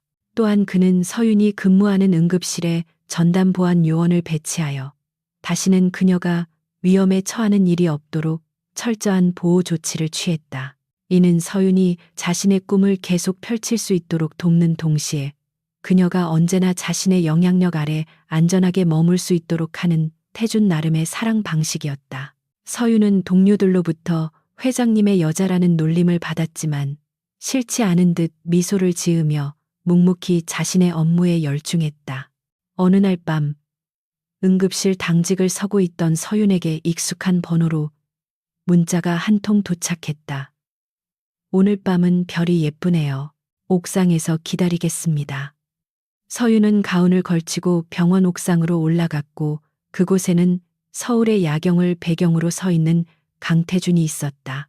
그는 이제 휠체어 없이 건강한 모습으로 서 있었고 바람에 날리는 코트 자락이 그의 훤칠한 키를 더욱 돋보이게 했다. 태준은 서윤이 다가오자 부드러운 미소로 맞이하며 보고 싶어서 왔습니다.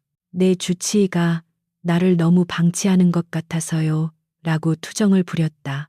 서윤은 웃음을 터뜨리며 회장님은 이제 다 나으셨잖아요.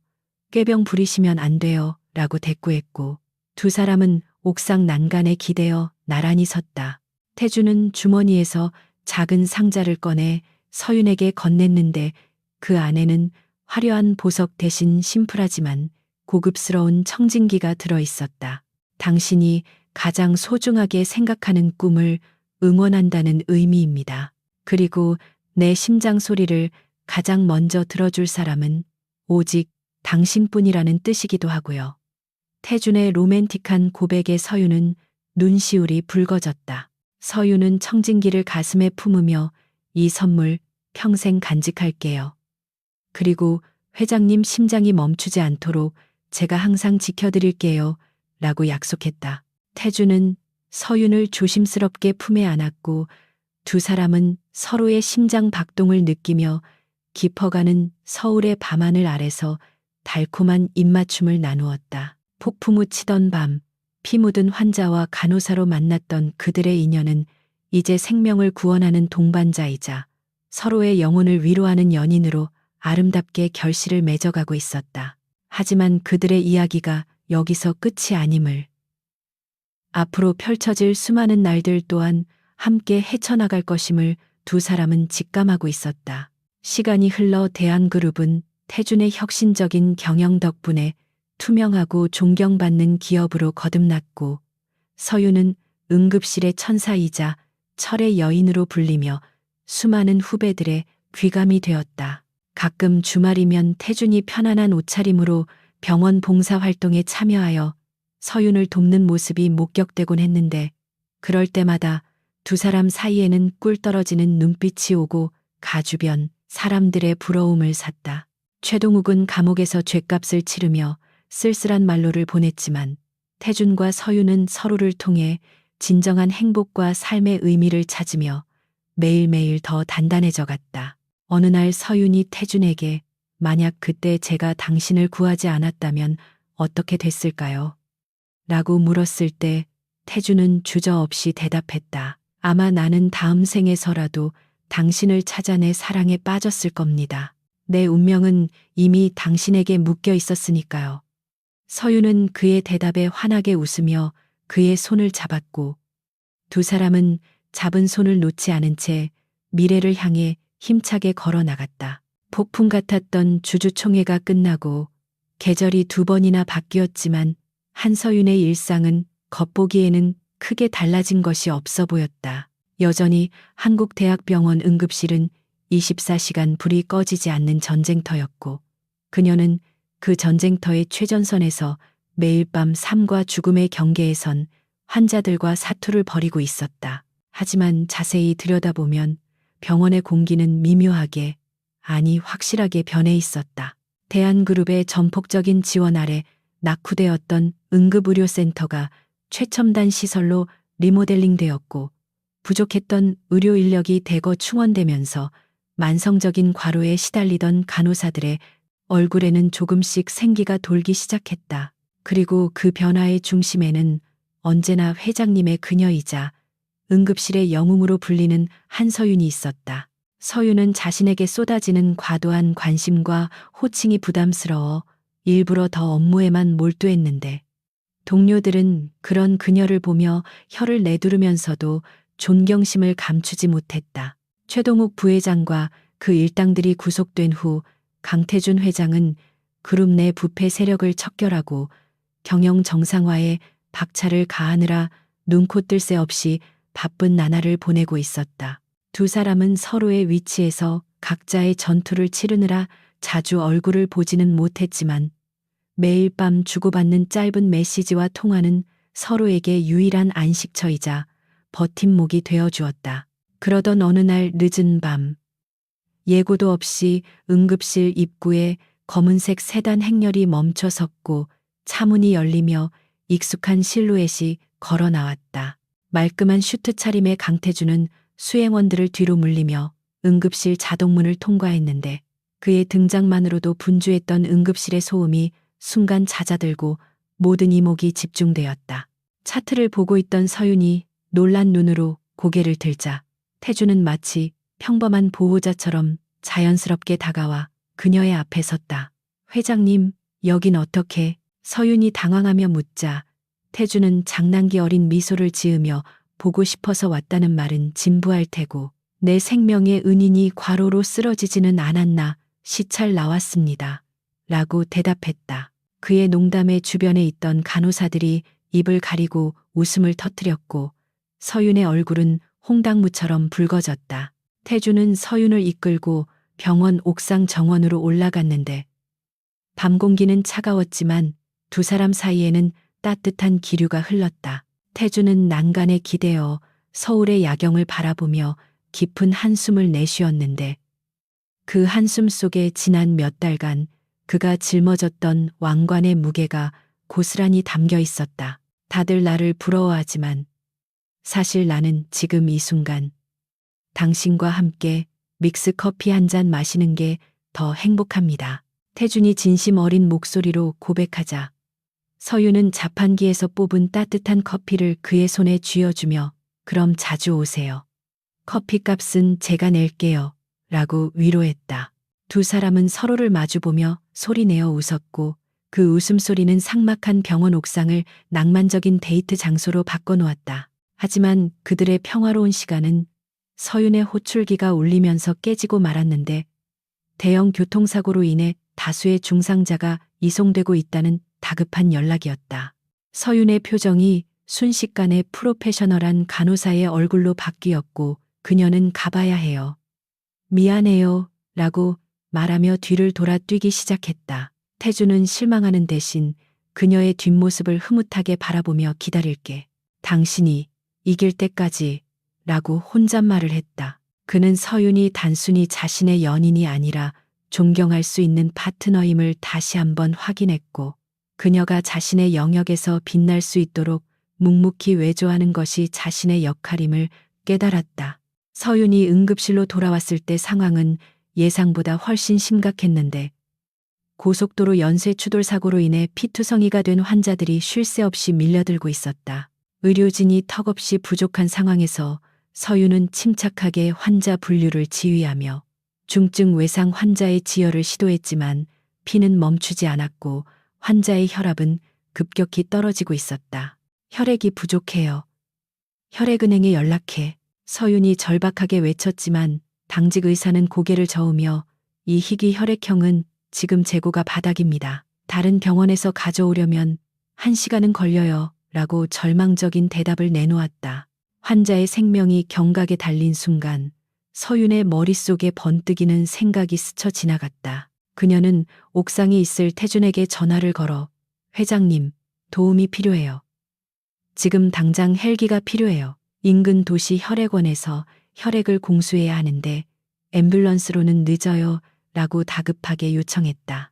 태주는 상황을 듣자마자 일말의 망설임도 없이 알았어. 10분만 버텨. 내 전용 헬기를 띄우지. 라고 대답하고 전화를 끊었다. 태주는 즉시 비서실장에게 연락하여 서울 상공의 비행 허가를 받아내고 자신의 전용 헬기를 병원 옥상으로 이동시키도록 지시했다. 대한민국 최고의 권력을 가진 남자가 오직 한 사람의 생명을 구하기 위해 그리고 사랑하는 여자의 간절한 부탁을 들어주기 위해 국가의 시스템을 움직이는 순간이었다. 정확히 10분 후 병원 옥상에는 거센 바람과 함께 태준의 전용 헬기가 착륙했고 헬기에서 뛰어내린 요원들이 혈액 박스를 들고 응급실로 달려왔다. 서윤은 도착한 혈액을 받아들고 즉시 수혈을 시작했고 꺼져가던 환자의 심장 박동 그래프가 다시 힘차게 솟구쳐 오르는 것을 보며 안도의 눈물을 흘렸다. 수술이 성공적으로 끝나고 환자가 안정을 되찾자 응급실 내의 모든 의료진은 환호성을 질렀고 서윤은 땀에 젖은 머리카락을 쓸어 넘기며 옥상 쪽을 올려다보았다. 그녀는 자신이 가진 의학적 기술과 태준이 가진 권력이 합쳐졌을 때 얼마나 놀라운 기적을 만들어낼 수 있는지 몸소 체험했고 그것은 돈이나 명예보다 더 값진 성취감을 안겨주었다. 새벽이 밝아오고 환자들의 상태가 모두 안정되자 서윤은 지친 몸을 이끌고 다시 옥상으로 올라갔는데 태주는 여전히 그곳에서 그녀를 기다리고 있었다. 밤새 찬바람을 맞았을 텐데도 그는 불평 한마디 없이 서윤을 맞이하며 자신의 코트를 벗어 그녀의 어깨에 덮어주었다. 수고했어. 당신은 오늘도 기적을 만들었더군. 태준이 따뜻한 손길로 그녀의 뺨을 어루만지며 말하자 서윤은 긴장이 풀리며 그의 품에 안겼다. 회장님이 아니었다면 불가능했을 거예요. 고마워요. 정말로. 서윤이 그의 가슴에 얼굴을 묻고 웅얼거리자 태주는 그녀를 더욱 꽉 껴안았다. 태주는 붉게 떠오르는 아침 해를 바라보며 품 안의 서윤에게 조심스럽게 말을 꺼냈다. 서윤아, 나는 당신이 이 병원에서 얼마나 중요한 사람인지 오늘 다시 한번 깨달았어. 그래서 당신을 억지로 내 곁에 묶어두거나 내 세계로 끌어들이려 하지 않을 거야. 그는 잠시 말을 멈추고 서윤의 눈을 바라보며 말을 이었다. 대신 내가 당신의 세계로 들어갈게. 당신이 마음껏 사람을 살릴 수 있도록, 돈이나 권력 때문에 생명을 포기하는 일이 없도록 내가 당신의 가장 든든한 배경이 되어줄게. 이게 내가 당신을 사랑하는 방식이야. 서윤은 태준의 깊은 배려와 사랑에 가슴이 벅차올라 눈물이 핑 돌았다. 그녀는 평범한 간호사인 자신과 재벌 회장인 그 사이에 존재하는 보이지 않는 벽 때문에 항상 불안감을 가지고 있었지만 태준의 이 한마디가 그 모든 벽을 허물어 버린 것이다. 서윤은 눈물을 닦으며 환하게 미소 지었고, 그럼 저도 약속할게요.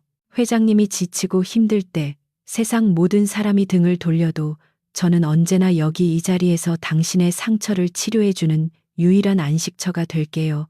라고 대답했다. 그것은 단순한 연인 간의 맹세가 아니라 생명을 다루는 두 사람이 서로의 인생을 걸고 맺는 숭고한 계약과도 같았다. 며칠 후 병원에는 또 하나의 놀라운 뉴스가 전해졌는데 강태준 회장이 사제를 출연하여 한서윤 응급의료재단을 설립한다는 소식이었다. 이는 의료 사각지대에 있는 소외계층을 위한 무료 진료와 응급의료 시스템 개선을 목적으로 하는 공익재단이었고, 재단의 실질적인 운영권은 전적으로 한서윤과 의료진에게 일임되었다. 서윤은 자신의 이름을 딴 재단이 생긴다는 것에 부끄러워했지만 태준은 이건 당신 이름값이 아니라 당신이 흘린 땀방울에 대한 보상이야 라고 못 박았다. 서윤은 태준의 뜻을 받아들여 재단 이사로서 더 넓은 세상에서 자신의 신념을 펼치기로 결심했고, 그녀의 행보는 의료계에 신선한 충격을 주었다. 1년 후 병원 로비에서 열린 재단 설립 1주년 기념 행사에는 정재계 인사들과 의료계 권위자들이 대거 참석하여 자리를 빛냈다. 단상에 오른 서윤은 예전의 수줍은 모습은 온데간데 없이 당당하고 자신감 넘치는 모습으로 연설을 이어갔고, 객석 맨 앞줄에 앉은 태준은 그런 그녀를 사랑스럽고 자랑스러운 눈빛으로 바라보고 있었다. 연설이 끝나고 쏟아지는 박수갈채 속에서 태준은 단상으로 올라가 서윤에게 커다란 꽃다발을 건넸다. 카메라 플래시가 터지는 가운데 태준은 마이크를 잡고 공개적으로 서윤에게 프러포즈를 했다. 당신이 수많은 사람의 생명을 구하는 동안 당신은 내 인생을 구했습니다. 이제 남은 평생은 내가 당신을 지키는 보호자가 되고 싶습니다. 나와 결혼해 주겠습니까? 갑작스러운 프러포즈의 장례는 환호성으로 가득 찼고 서윤은 놀라움과 감동으로 입을 다물지 못했다. 그녀는 떨리는 목소리로 네, 회장님. 아니, 태준 씨, 제 대답은 예스예요. 하지만 조건이 하나 있어요. 라고 말했다. 태준이 긴장하며 뭐냐고 묻자 서윤은 장난스럽게 웃으며 결혼해서도 제 야간 당직은 계속될 텐데 독수공방하셔도 불만 갖지 않으셔야 해요. 라고 덧붙였다. 그녀의 재치 있는 대답에 태준은 호탕하게 웃으며 그 정도 각오도 없이 덤볐겠어? 내가 도시락 싸들고 와서 옆 침대에서 자면 되지. 라고 응수했다. 두 사람은 수많은 사람의 축복 속에서 뜨겁게 입을 맞추었고 그 모습은 뉴스를 통해 전국에 생중계되며 세기의 로맨스로 화제를 모았다. 결혼식은 병원 정원에서 소박하지만 아름답게 치러졌고 줄에는 서윤이 살려낸 첫 번째 VIP 환자이자 이제는 남편이 된 강태준이 직접 쓴 편지 낭독으로 대신했다. 결혼 후에도 서윤은 여전히 한 간호사로 불리며 현장을 지켰고 태준은 퇴근 후면 어김없이 병원 앞으로 그녀를 데리러 오는 팔불출 남편이 되었다. 가끔 응급실이 너무 바쁠 때면 넥타이를 푼 태준이 휠체어를 밀거나 환자 이송을 돕는 모습이 목격되기도 했는데 이는 병원의 명물이자 환자들에게 큰 위안이 되었다. 비 오는 어느 날 밤, 서유는 창밖을 바라보며 태준과 처음 만났던 그날을 회상했다. 폭풍우가 몰아치던 밤, 피투성이가 된 채 실려왔던 그 남자가 이제는 자신의 곁에서 곤히 잠들어 있다는 사실이 새삼 기적처럼 느껴졌다. 그녀는 잠든 태준의 머리카락을 쓸어 넘기며 조용히 속삭였다. 당신을 만난 건 내 인생 최고의 응급 상황이었어. 그리고 나는 그 상황을 아주 훌륭하게 처치했고. 태준은 잠결에 그녀의 목소리를 들었는지 입가에 옅은 미소를 띠며 그녀의 손을 잡고 자신의 가슴 위로 끌어당겼다. 그들의 이야기는 동화 속 왕자님과 신데렐라의 이야기가 아니었다. 그것은 차가운 현실 속에서도 서로의 상처를 보듬고 부조리한 세상에 맞서 싸우며 생명의 존엄을 지켜낸 두 전사의 치열하고도 아름다운 사랑 이야기였다. 그리고 그 사랑은 앞으로도 계속될 수많은 폭풍우 속에서도 결코 꺼지지 않는 등대처럼 서로를 그리고 세상을 비출 것이다. 병원의 불이 꺼지지 않는 한, 그리고 그들의 심장이 뛰는 한, 강태준과 한서윤의 인생 드라마는 언제나 현재 진행형일 것이다.